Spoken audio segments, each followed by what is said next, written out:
Hi all, my name is Brian Goyen. For this presentation, we have non-traditional training. So let's get started. So we're going to do non-traditional versus traditional training just to get a little bit of a background on both. So we're going to start with non-traditional. So this is unique equipment or unique movement patterns. This could be tire flips, farmer's carries, sleds, battle ropes. Usually this is used to mimic a task or sport, as where we have our traditional method, which is based around more of a structured routine. So that's your dumbbells, barbells, and resistance machines. Where we see a big difference in this is with the non-traditional, you're trying to mimic some type of activity. So it could be done anywhere. Where your traditional method, because of the type of equipment you have, is usually done at a gym or in some type of facility itself. So next we'll talk about more of the biomechanical differences. So commonalities between both methods are you're still working out, you're still exercising, so you're still going to have that muscular strength and size increases. Where we get into that little bit of a different aspect is with neuromuscular control, muscle recruitment, and joint stabilization. So if we were to break this down a little bit more, as I said in the last slide, non-traditional method is mimicking a task. When you're trying to be better at something, you want to mimic what you're doing. So by doing that, you're going to have more neuromuscular control over said activity. With that neuromuscular control, you're going to have more muscle recruitment based on that neuromuscular control. And with that, because you're going to be mimicking that, you're going to have more muscles, because usually this is more of a full body exercise and more muscles are with it, incorporated with it. So you're going to have more joint stabilization. So we'll talk about some physiological adaptations.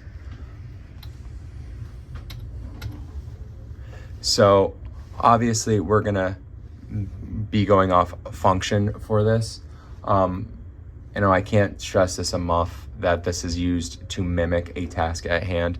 So it's going to be more functional. You're going to gain more functional strength, more functional control. Because it's full body, you're going to have more core stability. As I stated, neuromuscular control.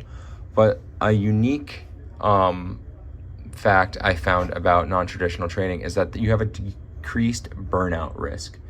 Why is that? Because it's more unique.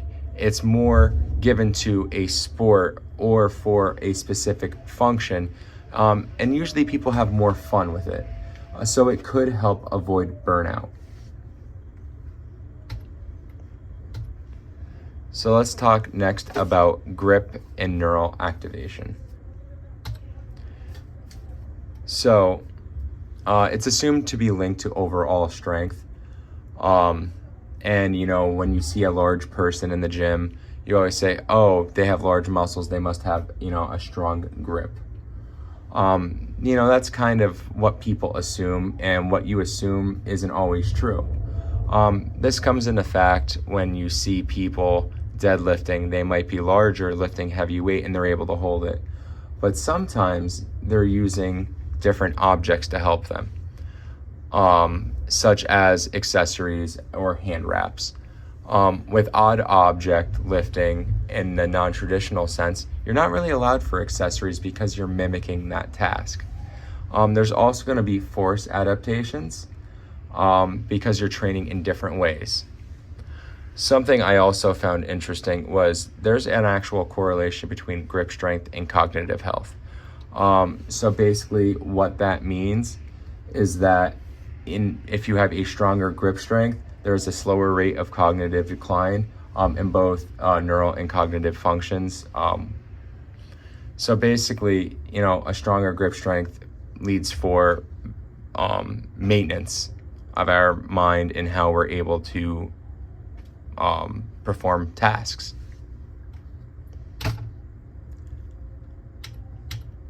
So let's talk a little bit about athletic performance. So for the non-traditional method, again, I sound like a broken record. You mimic a sport or a task. With this, you introduce unpredictable stimuli, both known and unknown. So it kind of sounds goofy when I say unpredictable stimuli, known and unknown. Well, let's take, for instance, a baseball player. They're in batting practice. They're saying they're throwing a fastball. You know it's a fastball, but you don't know which part of the zone it's going to be. So it's both known and unknown at the same time. That's just a little bit of an example there. To go along with that unpredictable stimuli, we have that improved coordination because of that, and neuromuscular control, which are two big things because it links our body together to be able to do that task.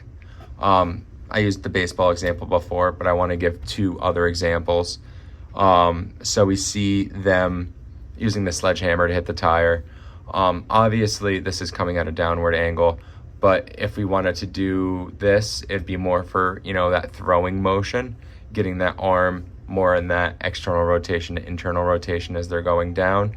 But you could switch this up. It could be more of a sideways to mimic more of a chop for batting. On the right, we see a D-cell throw.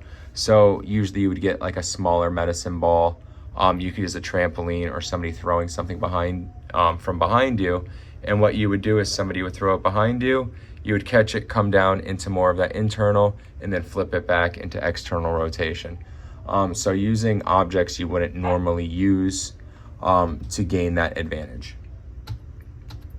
So let's talk about our tactical athletes. Specifically, we're going off firefighters, cops, of that nature. So why is this method of training superior? It's a full body workout. You're not just using one joint. You're trying to get your body working in unison. One area where it could be interesting is because you have an aerobic versus anaerobic, or endurance versus strength and power. This is going to be depending on what you use and how you use it. So our energy systems are going to be affected. So if you're doing, a sled push and you're trying to go 100 yards and it's going to take you, let's just say 20 seconds, depending on the weight, you're going to be using, that anaerobic system, and it's going to be becoming more efficient on that method for your energy systems, where if you're going to be pushing things consistently or running with sandbags, and it's going to be in that greater duration, that glycolysis is going to become more efficient as well to make sure you have that energy to keep going. I just had an example of a tire flip in full gear, because you don't know how these people, tactical athletes, will be training, if they're going to be in their gear, or are they going to be just training in shorts and a t-shirt. You never know. It could really be molded around, because if you had, for example, this firefighter in the gym, they can't bench press something if they have something on their back. So this becomes that functional capacity. Something I just wanted to include are some potential disadvantages. I know this wasn't on there, but this is something, I think everybody should be aware of, no matter what it comes to. So you have an, increased risk of injury. Usually these are more free in the motions. So, you can get a little bit crazier. You're also working with different aspects of equipment. You're not just using, fixed weights or anything like that. You could be using a sandbag. You can go to throw it. You can throw it and hit yourself in the head. There's potential for less muscle recruitment. This is due to form. Because it's much more free, your form might not be correct, or you're not by mimicking something the correct way. So it is not the best return. There's difficulty gauging progression. If you're using some unique objects, how do you know when you advance? Is that increasing in more weight? Is that increasing in repetitions or sets? There's kind of a little bit more ambiguity to this. There's a higher demand on neuromuscular stimulation and it's not suitable for everybody. Some people just might not be coordinated. I've worked with some great athletes, D1 into the professional level, that can't do basic things. So this might not be something for them because, again, this could, increase their risk of injury. Well, hope you all enjoyed.